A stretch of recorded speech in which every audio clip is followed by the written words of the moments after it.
menolak ikut lomba ulang. Apa ya alasannya? Sini gue jelasin. Setelah ramai soal pengurangan nilai 5 poin yang dianggap kontroversial, MPR kalau memang tidak jelas, tinggal bilang sebentar, kita dengarkan ulang rekamannya ya. Selesai. Yang kemarin ramai dan viral sekali, teman. Nah, di sini itu akan diadakan lomba ulang ya, tapi di SMK Pontianak yang kemarin ikut itu siswanya tidak ikut lagi ya, tidak akan mengikuti lomba ulang. Karena apa ya? Mungkin sudah tidak semangat lagi anak-anaknya, tapi tetap semangat ya, harus itu. Mungkin sudah kecewa dengan jawaban yang kemarin, ya pasti kalau kecewa itu, makanya dia tidak mengikuti lomba ulang lagi, teman-teman. Oke ya teman-teman, langsung aja kita simak videonya biar tidak ada salah paham. Mari kita tonton bersama-sama. Oke, yang suka video dari kami ya, semoga bermanfaat. Oke, langsung aja kita tonton videonya. Dari kasus cerdas cermat ini bukan sekedar salah dengar ya, tapi budaya enggan bertanggung jawab. Padahal kalau memang tidak jelas, tinggal bilang sebentar, kita dengarkan ulang rekamannya ya. Selesai, transparan dan adil. Lagi pula agak aneh ya kalau 3 orang sama-sama tidak mendengar, sementara penonton mendengar. Setelah video viral pun harusnya cepat buat klarifikasi, minta maaf, dan sampaikan konsekuensi, misalnya mengundurkan diri. Tidak perlu menunggu di blacklist. Karena anak-anak belajar dari contoh orang dewasa. Kalau orang dewasa sulit mengakui kesalahan, anak juga belajar bahwa ego lebih penting daripada kebenaran. Kedua, ada hal lain yang menurut saya juga aneh dan perlu ditelusuri lebih lanjut. Grup sebelah sudah mendengar jawaban yang dianggap salah, sudah dikasih -5, tapi tetap menjawab dengan jawaban yang sama. Ini menimbulkan pertanyaan, apakah dia berkeyakinan jawaban yang sama, tapi kalau dia yang jawab akan dibenarkan? Ada apa? Patut ditelusuri. Ketiga, saya cukup kaget model cerdas cermat hafalan seperti ini masih ada sampai sekarang. Masih fokus hafalan, masih fokus siapa paling cepat mengingat.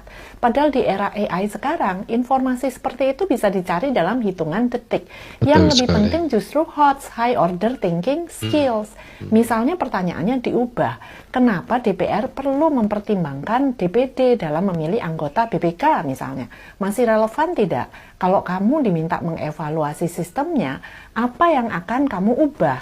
Atau bahkan lebih menarik lagi, misalnya anak-anak justru dilombakan membuat pertanyaan kritis untuk MPR. Anggota MPR dihadirkan, lalu siswa diberi ruang bertanya langsung atau mempertanyakan yang sudah ada. Pertanyaan paling kritis dan paling solutif justru diberi penghargaan. Karena untuk bisa membuat pertanyaan kritis, anak-anak harus memahami dulu sistem kelembagaan negara kita. Bukan sekedar menghafal, tapi paham. Kemudian mempertanyakan, mengevaluasi, dan mungkin suatu hari nanti menciptakan sistem yang lebih baik dibanding generasi kita sekarang. Akhirnya SMA Negeri 1 Pontianak memilih untuk tidak mengikuti lomba cerdas cermat ulang dan mendukung SMA Negeri 1 Sambas yang maju ke babak tingkat nasional. Soal kelegowan dan lapang dada SMA Negeri 1 Pontianak sudah dibahas. Legowo dan keikhlasan ini memang berat, apalagi kata MC Cindy Lutfiana lumayan pedes. Mungkin itu hanya perasaan adik-adik saja. Mungkin perasaan. Lalu soal penonaktifan juri juga sudah jelas diberitakan, meskipun sanksi lanjutannya masih dalam tahap pembahasan dan entah berlanjut atau tidak. Soal keberanian protes secara spontan juga sudah bertebaran di media. Soal berkah mendapatkan beasiswa sekolah di Cina dan beberapa perusahaan siap menampung Ocha sebagai pegawainya juga sudah sangat dipahami oleh masyarakat. Tapi kebayang tidak, bila protes spontan Ocha tidak dilakukan, Ocha dan SMA Negeri 1 Pontianak nurut-nurut saja, pasti masalah ini akan hilang dan kehidupan berjalan seperti biasa. Nggak ada gejolak dan ramai dibahas di media sosial. Aku juga sangat kagum sama yang gimana Pak Ocha itu, berani masuk ya. Dan media lainnya. Kesimpulannya, begitu ya nggak akan seramai ini teman-teman ya. Nah, iya. Nggak akan seramai ini. Oke lah, kita simak lagi penjelasan Bapak ini ya. Proteslah biar jadi pembahasan publik. Jangan diam dan nurut bila merasa benar. Kalau protes dicap antek-antek asing dan kelak akan ditertibkan Prabowo, itu nggak usah dipikirin. Toh Prabowo itu hanya galak di podium, tetapi sesungguhnya hatinya lembut. Jadi jangan takut protes kalau merasa benar. Nggak ada urusan soal perasaan atau logika. Hawong koruptor yang sudah divonis bersalah saja seringkali masih merasa tidak bersalah. Apalagi kita yang tidak korupsi, tidak mencuri uang rakyat, yang hidup. Iya, yang korupsi aja masih tidak malu. Apalagi yang nggak korupsi, apalagi di dunia ini, di Indonesia ini banyak sekali yang seperti itulah. Maupun di atas, di bawah, di tengah-tengah ya banyak. Nah, banyak sekali yang mencuri. Ya nggak mencuri sih. Apa tuh namanya? Mengambil alih. Mengambil alih. Sebagian dananya gitu.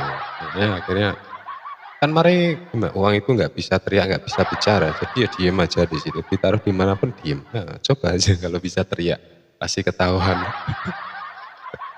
Oke lah, kita simak. Ini hanya lelucon sedikit aja tonton ya.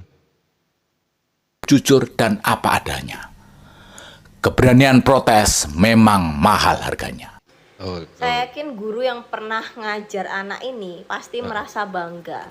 Bangga sangat. Gimana tidak bangga cerdas.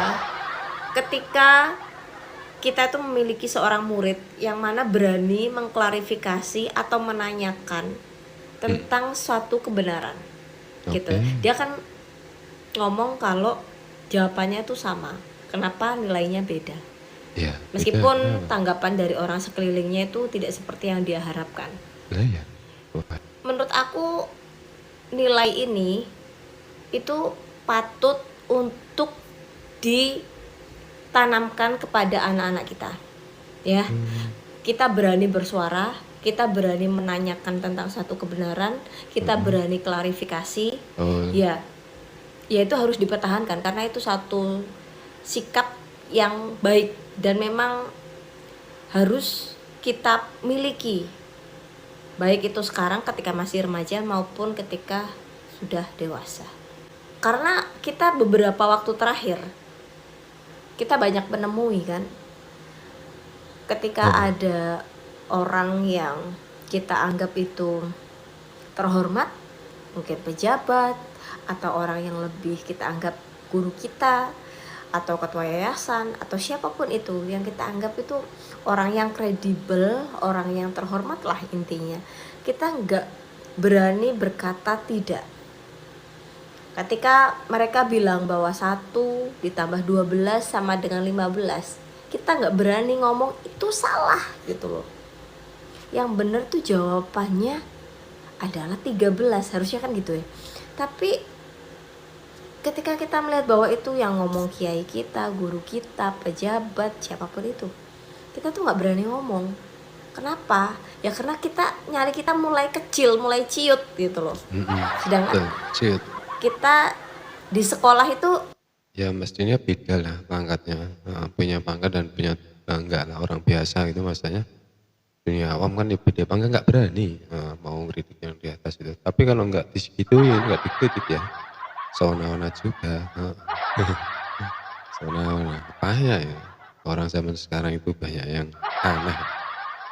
Kemarin saya dengar ada berita yang lagi heboh juga di sosial media itu, banyak sekali sekarang itu pondok, pesantren, kiai itu ya seperti itu ya. Pasti teman-teman sudah tahu.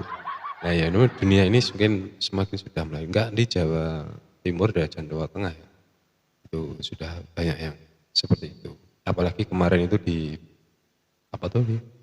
Surabaya, Ponorogo itu. Terus gimana sekarang?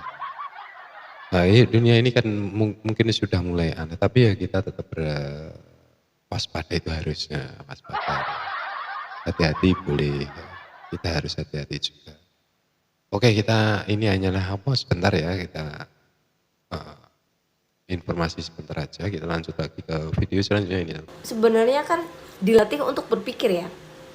Dilatih untuk berpikir, kalau benar ya benar, kalau salah ya salah. Harusnya kita menanyakan kenapa kebenaran kita tuh dianggap suatu kesalahan, kenapa jawabannya sama kok nilainya beda, harusnya kan gitu. Cuma ada satu hal yang kurang menurut saya, yang mungkin juga karena dia masih remaja ya, tetapi juga perlu kita tanamkan kepada anak didik kita. Ketika kita belajar matematika, ya seperti pada umumnya lah ya, kita belajar bahwa 1 ditambah 1 sama dengan 2. Itu kemudian kita anggap satu kebenaran. Dan mau anak kecil maupun dewasa, pejabat ataupun orang awam pasti sepakat bahwa 1 tambah 1 sama dengan 2. Ya. Betul, ya. Tetapi kita tidak terbiasa untuk menyuruh anak-anak kita atau mengajarkan kepada anak-anak kita tentang pembuktian. Kenapa sih 1 ditambah 1 sama dengan 2? Kenapa nggak 3? Kenapa nggak 5? Jawabannya kan gitu. Jadi kalau misalnya memang jawaban kita dianggap salah, harusnya kan terus jawaban yang benar gimana? Terus perbedaan antara jawaban saya dengan jawaban dia itu letaknya di mana? Gimana cara membuktikan bahwa jawaban kita juga benar sama dengan jawaban dia? Nah, di situ letak berpikir mendalam, di situ letak kita, level kognitif kita itu sudah jauh melesat tinggi.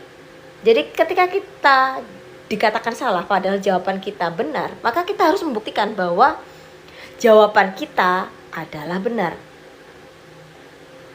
Bahwa 1 ditambah 1 sama dengan 2 itu bukan satu kepercayaan, bukan satu mitos, bukan satu hegemoni, tapi memang bisa dibuktikan bahwa 1 ditambah 1 sama dengan 2. Tentu pelajaran ini harusnya disesuaikan dengan level kognitif. Kalau misalnya anak SD ya gimana cara membuktikannya, anak SMP, anak SMA.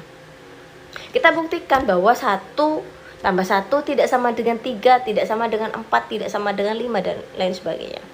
Dan yang memenuhi syarat adalah 1 ditambah 1 sama dengan 2. Kita harus buktikan, kita harus mengajarkan kepada anak-anak kita bahwa untuk mendapatkan satu kebenaran memang ada bukti yang sah, konkret dan ilmiah. Harus itu. Jadi kalau misalnya kita ingin membuktikan bahwa jawaban kita itu benar, harusnya ya kita juga pada saat itu ya kita mau membuktikan saat itu juga bahwa memang ya jawaban kita itu benar. Jadi sebelum diketok penilaian, iya emang benar Bang ya, hasilnya benar, nggak ada yang salah menurut saya. Jawabannya benar, dua-duanya jawabannya sama. Terus jurinya ya ini yang salah ini sebenarnya di pendengarannya mungkin ya. Pendengarannya awal nggak patut kedengar, yang kedua kedengar gitu loh maksudnya. Makanya yang jawaban yang nomor 2 yang grup C atau B ya kalau saya itu benar, benar kan. Mungkin pas waktu itu pendengarannya lagi pas betul-betul mendengarkan dengan stabil itu. Yang pertama mungkin nggak stabil dengan seperti itu. Kacau ini. Ditulis hasil akhir penilaian, kita harus ada pembuktian bahwa jawaban kita itu benar. Jadi tidak ada kata terlambat. Mulai saat ini kita juga harus berkomitmen bahwa memang membuktikan suatu kebenaran itu mungkin tidak mudah. Mungkin juga mengancam nyawa. Mungkin juga akan mempengaruhi lingkungan dan keluarga kita. Tetapi melalui pendidikan ya kita harus menanamkan hal tersebut kepada anak-anak kita. Jadi kalau memang kita merasa yakin ya secara ilmiah bahwa jawaban kita itu benar, kita juga harus yakin untuk dapat membuktikannya. Iya harus itu. Jadi kalau memang ada guru kita yang ngomong kalau 1 tambah 1 sama dengan 3, sedangkan kita tahu bahwa 1 ditambah 1 sama dengan 2, maka kita juga harus belajar bagaimana caranya membuktikan bahwa 1 tambah 1 tidak sama dengan 3 dan 1 tambah 1 sama dengan 2. Cara membuktikan inilah yang harus kita ajarkan juga. Jadi bukan hanya kita mengajarkan bahwa kebenaran itu ini, yang benar itu 1 tambah 1 sama dengan 2. Gimana cara membuktikannya? Ini buktinya bahwa memang tidak ada bilangan lain yang memenuhi syarat untuk menjawab 1 tambah 1 sama dengan, untuk menjawab 1 ditambah 1 hanya bilangan 2. Iya. Seperti itu. Sehingga ketika mereka menghadapi permasalahan seperti pada konteks lomba cerdas cermat tersebut, lomba debat MPR atau event apapun, ketika mereka yakin bahwa jawaban mereka itu benar, mereka juga berani, bukan hanya berani menanyakan atau berani mengklarifikasi, tetapi juga berani untuk membuktikan bahwa memang di sini poinnya, keputusan kita, jawaban kita itu sudah benar. Iya.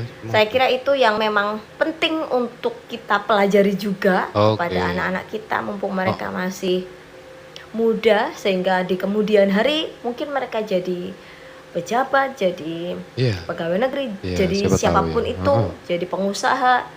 Ya, siapa tahu mungkin anak-anak yang ikut lomba itu menjadi orang-orang yang sukses, siapa tahu ya, orang kan nggak tahu ya teman. Pasti ya keinginannya menjadi orang sukses itu pasti, punyalah semua itu orang cita-cita kita semua lah ya. Menjadi sukses, ekonominya stabil dan tidak ada hambatan. Kalau hambatan pasti ada, cuman itu namanya kan tantangan ya, ujian bagi kita semua. Itu. Makanya harus kita hati-hati, waspada itu harus. Makanya kita harus menyimak video ibu ini biar kita paham itu teman-teman ya. Yang paham silahkan komen di bawah ya, di komentar teman-teman ya. Nah, gimana tanggapan teman-teman? Boleh ya, komentar yang bagus-bagus saja ya. Jelek jangan. Oke, kita simak lagi. Mereka berani mempertahankan kebenaran mereka, berani mengklarifikasi, juga berani membuktikan di depan masyarakat ataupun hukum bahwa benar tetap benar. Betul ya, benar harus tetap. Dan salah tetap salah. Iya, harus. Jadi tidak serta-merta ya, satu kebenaran itu bisa korespondensi. Kalau memang benar ya diklarifikasi atau dibuktikan dari titik manapun akan tetap jadi satu kebenaran.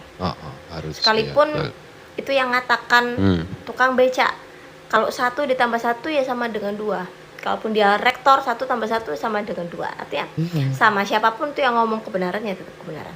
Iya, harus. Dan itu tetap bisa dibuktikan.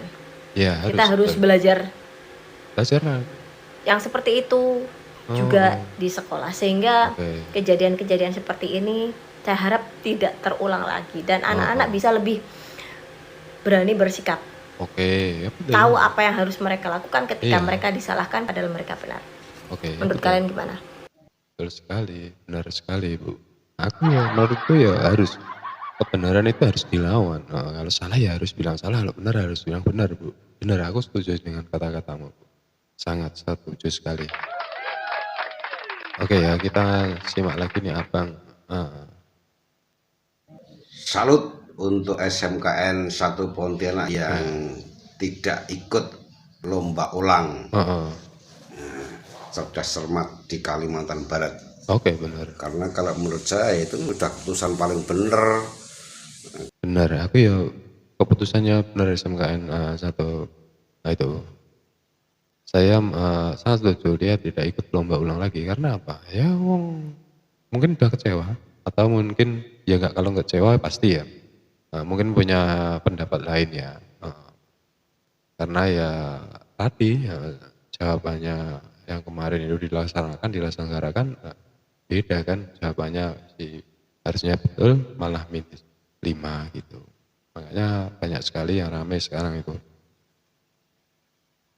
Karena indikasinya nanti kalau misalnya kalah, ya kalau kalahnya itu kalah fair, kalau kalahnya itu dicurangi dan hanya ingin dipermalukan kan, kasihan anak-anak. Iya, betul sekali. Nah, menurut saya sih lebih baik memang nggak ikut, bener-bener nggak ikut. Itu sudah putusan paling bagus. Soalnya indikasinya itu nanti akan dipermalukan. Iya, bisa lah itu. Kalau menurut saya sih betul banget tidak ikut ulang cerdas cermat di 4 pilar ini. Bravo untuk SMA 1 Pontianak.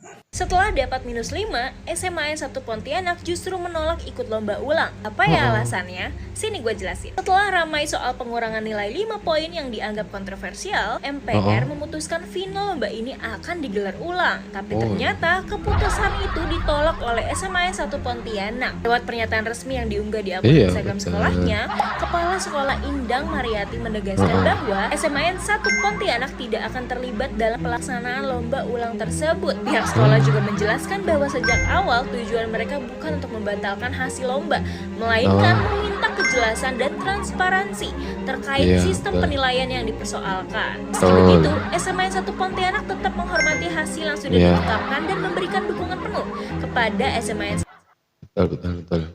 Sambas yang akan mewakilkan Kalimantan Barat di tingkat nasional. Semoga aja kejadian yang gak adil kayak gini gak akan terulang. Iya, paling semoga tidak terulang kembali ya, jangan sampai terulang kembali ya, karena kalau ulang kembali ya, wah malu-maluin sekali dunia pendidikan. Oke teman-teman, terima kasih banyak yang sudah menonton di video kami ya, semoga teman-teman semua mendapat informasi yang bermanfaat bagi kita semua. Oke, saya mohon maaf jika ada tutur kata saya yang salah atau yang saya ucapkan salah, saya mohon maaf yang sebesar-besarnya. Sampai jumpa di video selanjutnya dan akhirul salam wal bitawi kalidayah. Assalamualaikum warahmatullahi wabarakatuh. Sampai jumpa dan semoga sukses semua buat kita semuanya. Terima kasih.